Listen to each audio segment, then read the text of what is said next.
One fateful day out in the west, a man spotted something bright in the river. Could it be? Oh yes, it was gold. Word quickly spread and rumors of gold being hauled out of the river spread like wildfire, and people far and wide came out for the gold rush in the city of Coloma, which was designed by Johnny Pack and published by Final Frontier Games.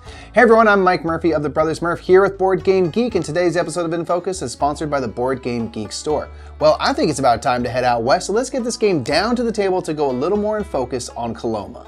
Coloma is a simultaneous selection game where players will be choosing build sites to take actions and try to make their fortunes in the city.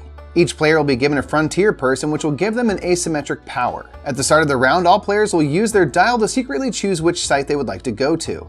All players will reveal their decided site and place their pioneers there. The site with the most pioneers will bust, and the magnetic bust dial will swing over to that location and cover the boom action.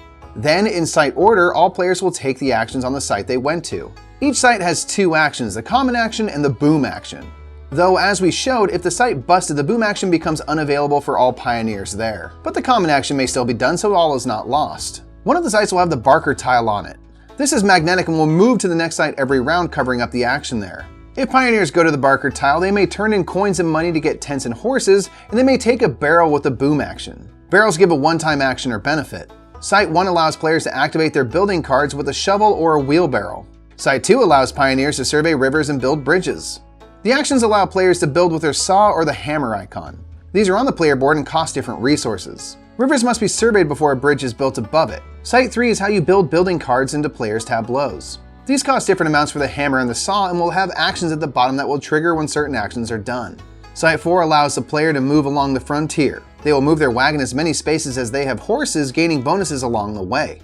And finally, Site 5 allows players to settle the frontier based on where their wagon is and send dudes to the shootout. These meeples are legitimately referred to as just dudes, like that's their official name. After all sites have been activated, players gain their pioneer back and the Barker tile will rotate and players simultaneously choose sites again. At the end of 5 rounds, the year ends and the big shootout begins. Throughout the year, players can place dudes at the shootout site, and as barrels are taken, more outlaws are placed there as well.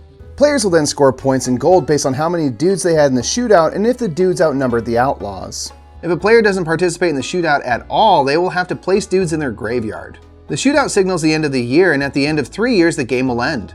Players will score points for their rivers and bridges, their building cards in play, how much of the frontier they settled, and they will lose points for dudes in their graveyard. And at the end of all that, the pioneer with the most points will win.